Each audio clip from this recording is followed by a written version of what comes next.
Hello everyone, and now welcome to Game 5 in the series between Nerchio and Kaz here on Newkirk District or Precinct. I'm not quite sure, actually there is absolutely no difference between the maps. Apparently sometimes it's called Newkirk Districts, on other places it's called Newkirk Precinct. I actually liked District a little bit more. I don't know, Precinct has a little bit too much of a cop overtone. But let's take a look at the map and the players, as the players have spawned already. Nerchio is the red Zerg on the bottom right-hand side of the map, currently with a 3-1 lead over Empire's Kaz. Kaz, the blue Terran player, on the bottom left here, trying to make sure that it is not an almost insurmountable 4-1 deficit in this series. Now, what is Nerchio going to be opening up with? Is he going to perhaps be going for that hatchery first that he did go on Daybreak, or will he try to change things up once again? Meanwhile, Kaz looks as though he's going for that command center first, and this is going to turn into a little bit of an economic game once more. So, economic games are a bit interesting. You can see actually Kaz is doubling up his SCVs all on these mineral patches here. So 6 SCVs there.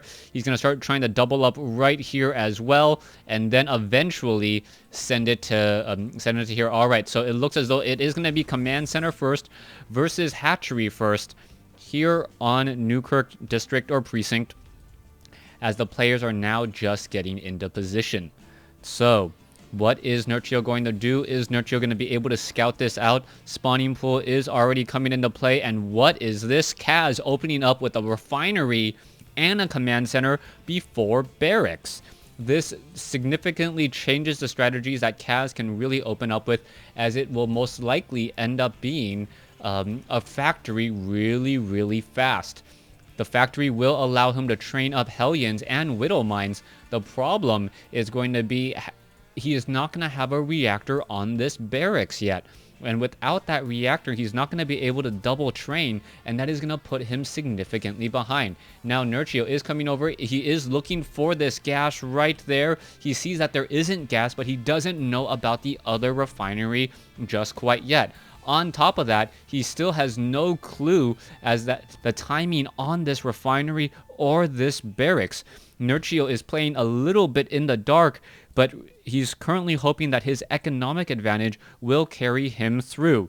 Nerchio sitting on 24/28 supply. Remember though, a lot of that supply is currently held up in Queens, Zerglings, and drones now being trained.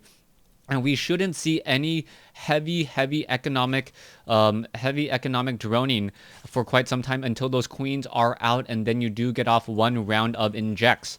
Okay, bunker is being placed down. Is the Marine going to be able to get there in time? It looks like it should be able to. The Zerglings will have free reign on this side though, so that is going to be a bit of a problem. So far, reactor now being placed down, and the bunker is completed. Come on, Marine, get inside there, and it is now attacking unbuildable plates instead of dealing with the Zergling threat that will be coming through on the front door. All right, Kaz. Oh, the Zerglings are there. Oh, Nerchio, what are you doing? What is Kaz doing, as Kaz is just attacking these unbuildable plates now? Unfortunately for him, unbuildable plates are not burrowed supply depots, and that means that they do not catch on fire. And if they do not catch on fire, then, well, it's going to take a little bit longer for this one Marine to shoot it down. All right, a third command center already being established, and Kaz is going very heavy and economically greedy, as he is now sitting at 30/30 supply. He's going to be supply blocked for quite some time, and this is like the perfect time for Terran players to make up a little bit of ground by adding on tech labs and reactors. I don't know why Kaz is not doing this. He is going into Hellions, but by not adding on a tech lab here, he's actually wasting a bit of time. All right, are we going to see a liftoff land swap here in just a moment? No, it is just going to be a medevac. There's that tech lab being placed down. It looks as though Kaz is still in significant trouble. Supply blocked at 38/38. Now, what is Nerchio doing behind this? He looks to be going for a Glio Reconstitution 2-base Roach check on the front door. 19 over 24 drones here. Very, very heavy economy building, and still no third hatchery. This does come as a bit of a surprise to me, as Zerg players often like to go for 3 hatcheries, as we now see the factory or a barracks and a transition into perhaps bio. All right, so this is going to be a transition into bio now, as we are going to have a medevac try and drop off some of these units here. All right, there is that ignite afterburner. It is getting into position. Is it going to stop in time and just simply wait? It looks like it will. Nope, that's just my computer lagging for some reason. It is going to be dropping off now, and there are, in fact, overlords here and queens. That is not good. These Hellions are not going to be very successful at all, perhaps getting 1 drone kill, and now needing to back away. There's the afterburners, as the medevac now backing off once more. That was a lot of roaches, but did Kaz spot it? If Kaz spotted it, we should see a heavier production of marauders, perhaps, and also start going into some siege tanks. Hellions now making their way down. Is the Hellion going to be able to spot that third base in time? Yes, it will. It sees that it is only 2 bases to 2. And Kaz has to be pretty happy about this. He's not behind economically. He can now just sit back and defend against a very, very large roach push. He is getting... Oh, I thought he was already training up a siege tank. Not quite yet. You're going now into marauders. Marines, no siege tank. This is going to be another bit of an issue, as the Zerglings are getting all torched by Hellions. Hellions taking down Zerglings like they're made of glass, as the medevac now simply going to be retreating and returning home. There's 1 Hellion. It has been taken down. Hatchery now placed down at that third base. And, oh, I guess they changed the... I guess they changed this. This might actually be the difference between Newkirk District and Precinct. Is this actually a building that you can't see on top of? Because before, I know that sometimes, like in some of the other maps, it looks like it's high ground, but it's actually more like a hole in the ground. Untraversable, but you can still spot up onto the high ground. All right, let's see. Nerchio sitting here, now double expanding to his 3rd and his 4th base. Kaz already establishing up his 3rds. Kaz already sitting at a 96 to 94 supply, and we can already have a couple of bunkers down here. SCVs now being transferred over as well. 8 SCVs down at the natural expansion or natural 3rd base for Kaz. This is not a planetary fortress, so it'll be a little bit more difficult to defend, as the roaches are going to just walk straight in, take down 2 SCVs, and then back away. We are teching the tier 3 without Nerchio doing any strong tier 2 push. That is a big surprise to me, as Zerg players generally like to push out at tier 3. But Nerchio may just want to come back in with Roach Infester. Roach Infester, a very strong combination. The Roaches, very beefy, good DPS, good utility in the hands of masters who can move and shoot with them while their attack is on cooldown, coupled with Infestors who can reinforce with infested Terrans and fungal growth. The longer that Infestor is alive, the better it is, as it will have more energy and then be able to trade with more units. Alright, the follow-up drop, it is going to be Marines. So Marines without combat shield, it looks as though it will be completed in the next 10 seconds, as the medevac now does a bit of a fly-in. The medevac is going to try to unload some units. Combat shield is now done, and here we go. Marines now dropping straight inside the base, falling out of the sky. And what is the follow-up play going to be? Roaches are in position, and there you go, trying to go after some units. Roaches are getting taken down, but beautiful, beautiful micro by Nerchio, making sure that the focus fire was actually a bit punished. Kaz now needs to get away. It looks as though the Queen is going to be able to get off some easy darts there. Oh, this is not good once more. Medevac needs to pick up the rest of the units, trying to get away. There is, 2 fungal growths to finish off the medevac, and Nerchio giving a little bit of a face there, saying, you know what, the missile does make a bit of a difference, as that medevac is so fast. Roaches, Marines, Marauders back over here. Oh, no destructible rocks there, or was it actually destroyed? It looks like there's no destructible rocks here, so there are some differences between Newkirk District and Precinct. Roaches now trying to go after the SCV, and does get sniped down there. A new SCV will be brought over. There it is, as we are now going into double siege tank production. We already have the Ultralisk Cavern underway, 2 upgrades now being completed.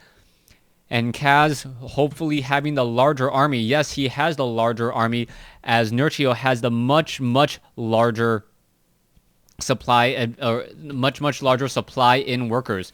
Upgrade to a planetary fortress. Is it going to be enough? Zergling's now attempting to take it down. The Marines and the Marauders need to get back over there. One SCV gets taken down in the process. And command center, quick cancellation as all those units are backing off. Now upgrading to perhaps the planetary fortress again, with SCVs being brought over to repair.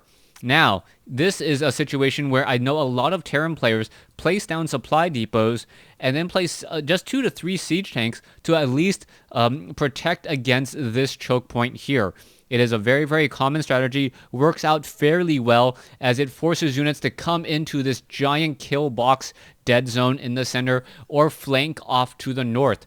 Zerg units do have a lot of speed though, so if any unit could do it, it would be them, as the command center now going to be finished upgrading to a planetary fortress.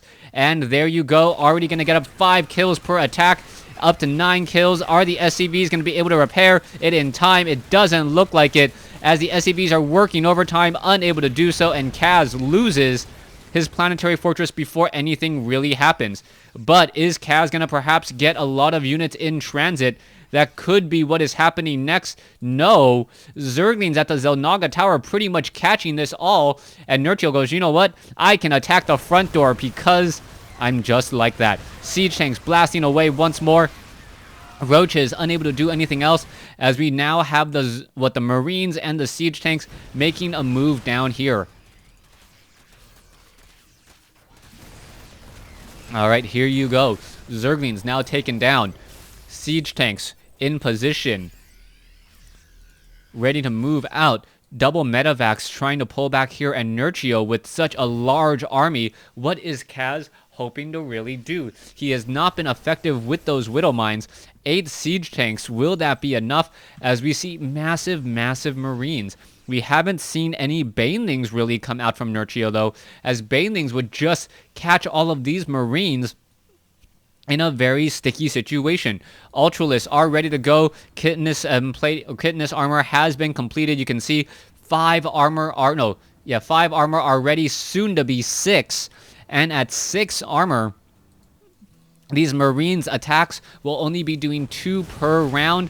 Even with this many Marines, the damage may simply be too much, and it is going to be up to those siege tanks to really focus them down. Siege tanks, 28 damage per attack, down to 22, as the Marauders and the Marines are now trying to engage. Here we go. There's the Ultralisk. Are we going to have a bit of a flank? There's a fungal growth. The siege tank's not in siege mode, just simply going to try and attack, able to take down a couple Ultralisks. One Ultralisk coming in from the back gets wasted there, as the Marines and the Marauders find a bit of an opening. Here we go. Siege tanks trying to finish up all of these creep tumors. Do not want to fight on creep if it could be avoided. The Marines are now looking to come in, as there are a whole bunch of low hit point units. All right, evolution chambers in the middle of the map. Vipers are now coming in, as the Marines are now trying to engage. Oh, this could be bad. The Marines now trying to back off. Infestors, Stim now trying to be used. Both sides engaging, and so many Ultralisks being kited back.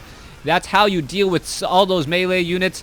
Kite them back as far as you can. Let the siege tanks continue to do their work, as another Ultralisk going to get taken down. All right, Kaz coming back over the top with a very strong force. Zerglings and Ultralisks, oh, they're all getting destroyed, and you refund completely. Wow, why would you even bother taking it down anyways, as we now see the Ultralisks once more getting destroyed. 44 damage per attack. Here we go. What's happening next? Marauders and the Marines. Drones, siege tanks in the backfield. I do believe Kaz has overstayed his welcome. Will he be able to pick up all of these units? Yes, he will. And will he be able to escape with them? It does appear so. A whole bunch of spore crawlers and spine crawlers here. It doesn't look like the Metavacs want anything to do with this, as we are now at 72 drones versus 55 SCVs. Marauders and Marines. Planetary Fortress should be placed down here in just a moment, as we are going into another orbital command. SCVs now being transferred perhaps to the high ground here. And yes, we will have a dozen SCVs handling the 4th base. Now, Kaz did do a lot of damage with that attack, but he has really no follow-up. His attack force, consisting of a whole bunch of medevacs, marines, marauders. Down goes this one particular Xel'Naga tower as the Ultralisk now getting into position. We do have Vipers, and with so many Vipers in production, that blinding cloud could cause a bit of problems. Here we go. Marauders attempting to take down this hatchery. Marines and Marauders. Oh, fungal growth. No fungal growth. There it is. Catching some of those units off guards. Vipers, siege tanks now trying to bring in the rear. We see a huge fungal growth across all of the medevacs in the front group there as the Marines, siege tanks, and Marauders trying to engage all the Ultralisks in a very tight choke point. Not a good position at all, and that is a giant meat grinder there as those Ultralisks now forced to retreat. Another fungal growth comes in, but one Ultralisk falls. A second Ultralisk could fall here in just a moment. Siege tank continuing to blast away. More queens. There's another fungal growth not hitting the siege tank. That's important to note. Finally, the siege tank does go down. And the Ultralisk. Yes, the Ultralisk does go, but at the cost of a couple of queens. And there we have it. Nerchio says GG, and that may actually be a bit early. 69 drones, 62 SCVs, army compositions. We can see that more infestors and Ultralisks are being trained, but Empire Kaz gets a bit of a lucky break from a premature GG from Nerchio as we now move into Game 6. Thanks for watching. Thanks for listening. Kaz now sitting in a 2-3 deficit in this series.